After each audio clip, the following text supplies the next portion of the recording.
Hello, everyone. I thought after the last episode's emotional heft, and thank you for all of the messages, by the way, we're clearly quite an injury-prone lot. I thought after that we'd all earned a little breather. Or should I say beaver? Yes, one of our favourite critters is back under the feral spotlight. London has rehired an employee it fired 400 years ago. The position's been vacant ever since. No severance, no apology, just, oops, come back, please. We clearly couldn't do your job without you. Okay, so of course it's not literally the same employee, that would be weird, but the same species has been invited back and it's making waves, or at least ponds.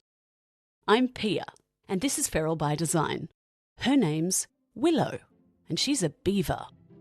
Last time, which I think is at the very start of the feral show, we stole design secrets from beavers for better boundaries.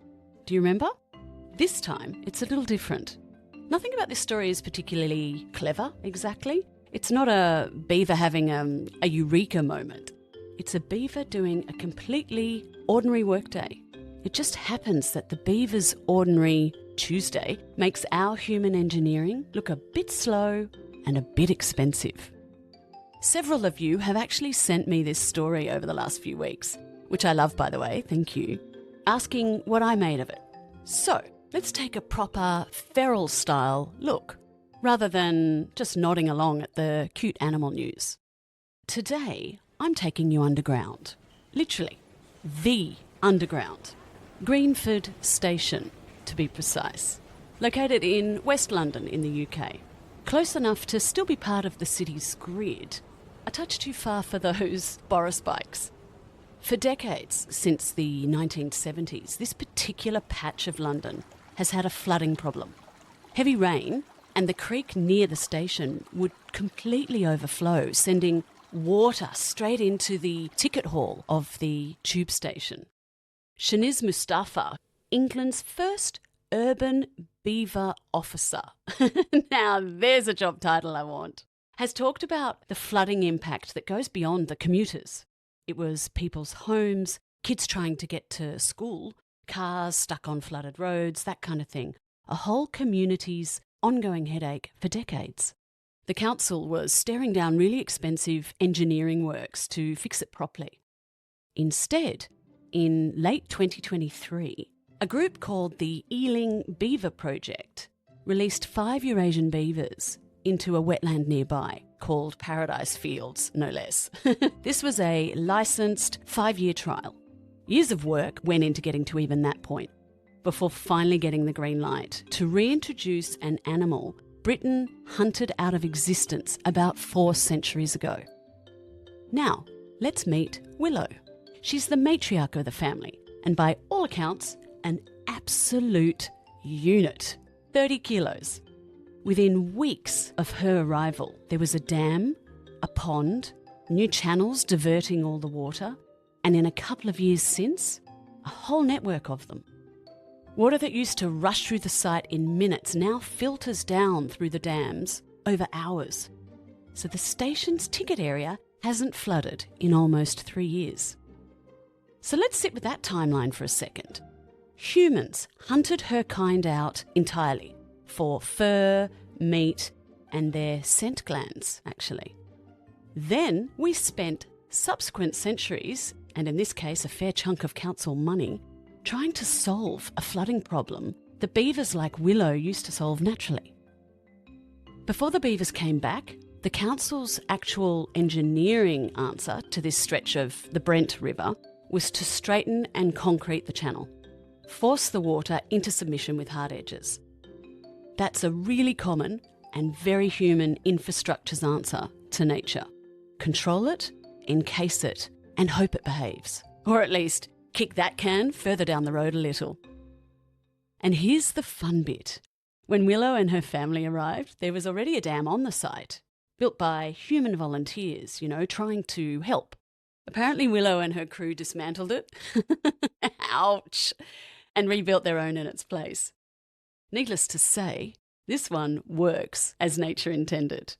And Mustafa is quoted as saying that it felt like the beavers basically told the humans to just step aside, please. The experts are here. Now, I couldn't find anything in detail about the way the human dam attempts were constructed in this instance. I was naturally curious to compare what the differences were. But this problem more broadly is definitely something that biomimics have been working on properly for quite a while now. There's a real engineered structure called a leaky barrier. Logs, branches, mud, deliberately built to mimic what a beaver dam does. Researchers at Cardiff Uni and the University of Worcester spent 2 years monitoring over 100 of these on a river in a different part of the country. And the results show the leaky barriers work. Not as well as the real thing, but they work.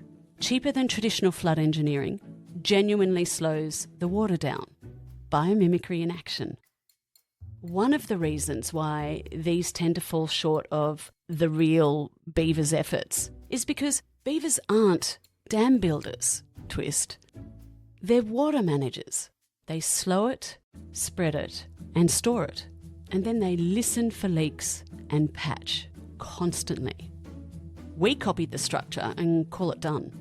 Beavers aren't building a thing, they're maintaining a relationship, if you like, with the water, and they're not planning to stop. Behaviours often form a key part of the success of these strategies in the wild, and sometimes they're the hardest part for us to replicate. Quick nerdy note, this one's technically a nature-based solution, not quite biomimicry in its purest sense. It's putting Willow's family back into a habitat to solve a human problem, in this case, flooding. Biomimicry, in its textbook sense, is what the researchers at Cardiff were doing, extracting the mechanism and building our own copy of it. Either way, sometimes the move is copying the mechanism and sometimes the move is not to copy, but to let the original back in. Stop blocking the door. Let's leave the semantics for now and head back over to Greenford and take a moment to look at Team Willow's impact on life in that area. Nobody asked for any of this, but since they arrived, freshwater shrimp have moved back in, 2 species of bats, because more open water means more insects, etc., a rare butterfly, and apparently up to 8 species of birds have returned. And as for the humans, the area's had a documented drop in antisocial behaviour, which I find fascinating. Apparently because people have started going on beaver safaris just to watch them work. You know for sure where I'm going next time I'm over there in the UK. And to that point, there's now a small tourist trade growing out of a job that was only ever meant to keep a ticketing area in a tube station dry. Ironically, the flooding fix wasn't even the point for the beavers themselves, of course. Beavers build these ponds because deep water keeps them safe from predators. Stopping our flooding was never their actual goal. It's just what can happen when you quiet human cleverness for long enough to let someone else do the job. Funny thing about working with nature, she never sticks to the brief. Team Willow wasn't brought in to fix the biodiversity that's happening, or the community engagement, or the tourism. Beavers as keystone species create conditions, and a whole cascade of good things show up uninvited. Shrimps, bats, butterflies, birds, all moving in because the neighbourhood suddenly got a little bit more livable. And you know my favourite bit to all of the working mothers out there? It's not just the ecosystem around them that's thriving. Cheeky Willow has had little kits again this year. Second lot in as many years. Full-time water management, a colony to run, and apparently still time for romance. Look at her go. I love this whole case study. It's not a fairy tale with big orange buck teeth. It's had iterations and compromises, and it's an ongoing work in progress with really encouraging signs. And as always, it got me thinking. One of my key takeouts is this. It's a question really. Where have you got rid of something only to then spend years and/or serious money trying to recreate what it was quietly doing the whole time? It reminds me of something I do with my clients almost every single project.